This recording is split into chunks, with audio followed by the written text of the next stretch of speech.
analista político. Estimado Guillermo, bienvenido, un gusto. Al contrario, Juan Pablo, como siempre, un placer acompañarte. Vaya semana la que inicia el día de hoy, una semana que concluirá el domingo con una elección judicial y que se ve sacudida y se verá sacudida esta semana.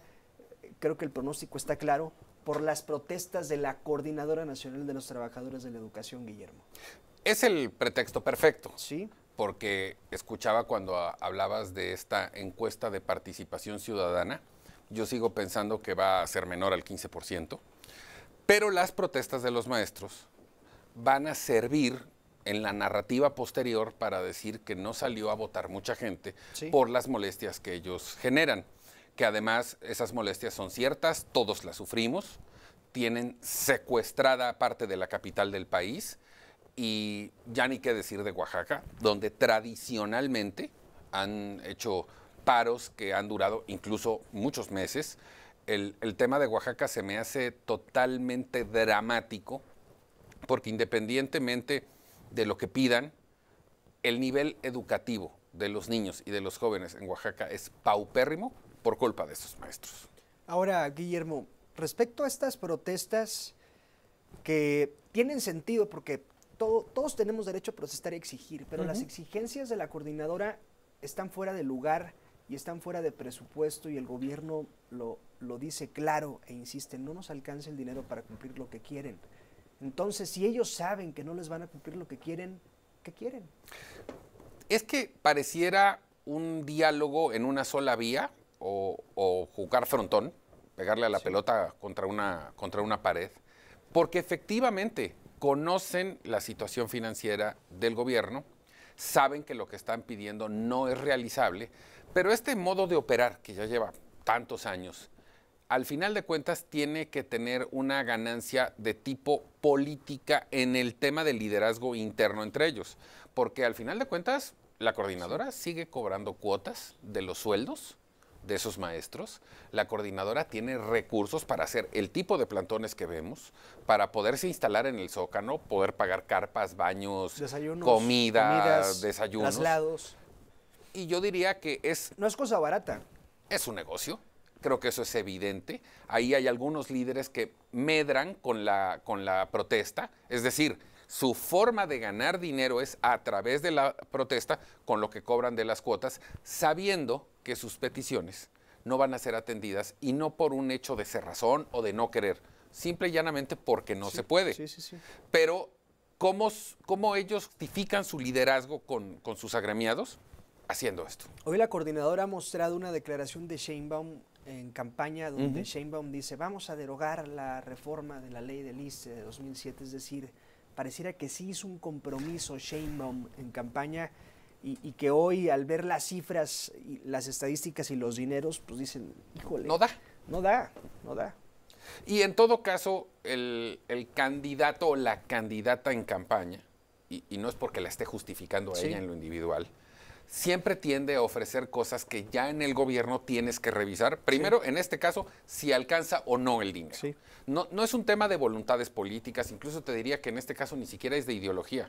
Es simple y sencillamente presupuestal. No hay el dinero. Y creo que esa es explicación suficiente, porque también escuchaba lo que decía Mario Delgado en materia del incremento salarial. Mal no los han tratado. Y coincidiendo contigo de que siempre tendrán algo que pedir en justicia, también hay que atender que los equilibrios en cuanto a lo que te ofrezco y lo que te puedo dar van haciendo una negociación más inteligente en el tiempo. Aquí no hay negociación, aquí lo que hay es un secuestro, es un chantaje que además afecta a un montón, en este caso de capitalinos, que tienen que duplicar o triplicar el tiempo de sus traslados, el cierre de calles, lo que decías hoy del INE, de las televisoras, de la Secretaría de Educación. Los perjudicados somos los ciudadanos, los que nos enojamos somos los ciudadanos. Y la coordinadora sabe muy bien utilizar ese sentimiento. Claro, yo pensaba que el aeropuerto iba a ser la cereza en el pastel, pero esta semana vamos por el INE, dice la coordinadora. La presidenta ha dicho que algunos, y qué bueno que es clara, algunos, los radicales, dice, parecieran que al menos en el discurso están siendo muy como los de la derecha, dice la presidenta. ¿Crees que el domingo de elección judicial haya protestas focalizadas en algunas zonas para evitar no sé si la movilización del voto, llamar la atención, lo que sea. No sé si al final de cuentas eso termine siendo un favor en la narrativa de la poca participación electoral, pero por supuesto que lo van a hacer porque ese foco no se lo van a perder. Esa cámara tomándolos, haciendo lo que tradicionalmente hacen, no se lo van a perder. Te diría que incluso dentro de su cálculo de tiempo y de lugares, la elección es perfecta para molestar a la gente, para molestar un proceso que, insisto, esa es otra consideración. De por sí no va a tener una gran participación. Más allá de las encuestas que hemos conocido, sigo pensando que 15 es demasiado, 15%, pero la participación de la coordinadora va a hacer que cambie el discurso de la explicación por qué votó menos gente.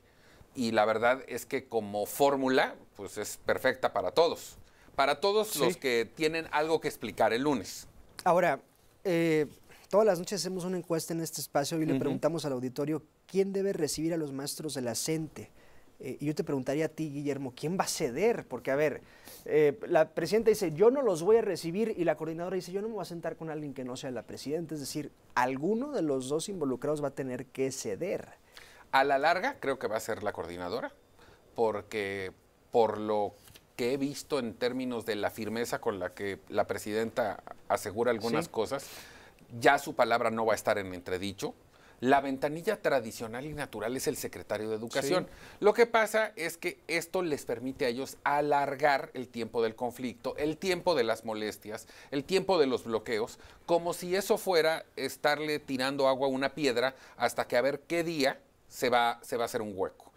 Al final de cuentas, esto no puede durar más allá. Claro, insisto, sí tienen los recursos y lo estamos viendo para pagar todo esa parafernalia que significa una protesta. Supongo que no va a ser así y creo que no debería. Para mí, la presidenta debe mantenerse firme. Ahora, si no lo hiciera, que yo también veo poco probable que no lo haga, pues ¿cómo deja a la Secretaría de Educación y a Gobernación? Es decir, no pudiste contener una crisis de gobierno y tan no pudiste que tuve que resolverlo yo. Ese es un asunto grave. Sin hablar de la falta de capacidad o de talento de los titulares de Gobernación o de Educación, y con el menor ánimo de defenderlos a ninguno de los dos, creo que por formato lo que la CENTE hace es eso, precisamente, desesperar para ir ganando tiempo. Sí. Sigo pensando que mientras más dura una manifestación, los líderes, los dirigentes del movimiento ganan más dinero. Ellos se pueden estar ahí 3, 4 meses y ellos no pierden, es a lo que voy. Pierde la educación, pierden los niños. Ellos no.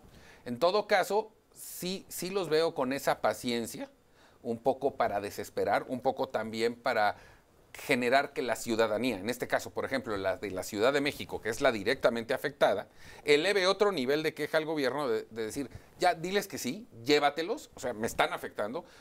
Recordaremos cuando tuvieron el centro de Oaxaca bloqueado casi por 2 años. Y al final de cuentas, no fue por la presión social, fue por agotamiento de ellos que se pararon. El problema aquí es que nos podemos jugar un volado de tiempo muy prolongado y de que se queden en el Zócalo, quién sabe cuánto tiempo. Mínimo hasta el domingo. Ah, no, eso dalo por descontado. No, de hecho, creo que el año pasado estuvieron 28 días, 28, 29, hoy van 11. Estamos como a la mitad de lo que ocurrió el año pasado. Todavía les alcanza. Y piensas tú que el domingo es su día. Es su día. Es el día domingo del foco. El domingo la nota va a ser la CENTE y la elección. Porque si lo juntas, la elección per se tiene una historia, tiene una vida. Pero aquí el componente es que la CENTE perjudicó el proceso, lo lastimó, evitó que la gente que genuinamente quería ir a votar fuera a votar por la amenaza que ellos representan, por los bloqueos. Esta es la narrativa que la CENTE necesitaba para continuar y subsistir en su protesta.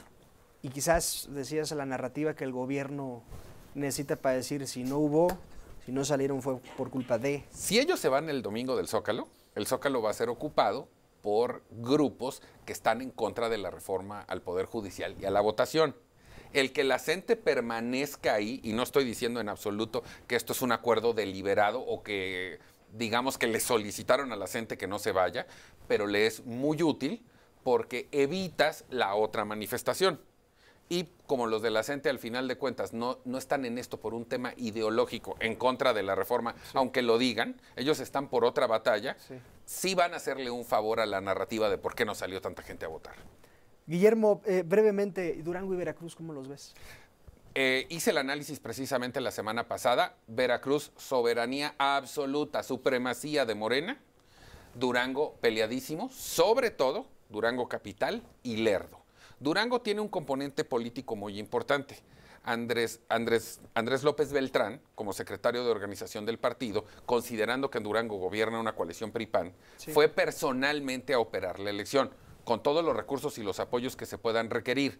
Y aún así no le está dando. Estamos viendo además que el gobierno priista, panista de Durango no está doblando las manos, está dando la batalla, y las elecciones de Lerdo y de Durango van a ser de final de película, y además creo que eso va a predefinir en el 27 la próxima gobernatura de ese estado. Bien, Guillermo Vázquez Handal, como siempre un gusto, gracias. Al contrario, Juan.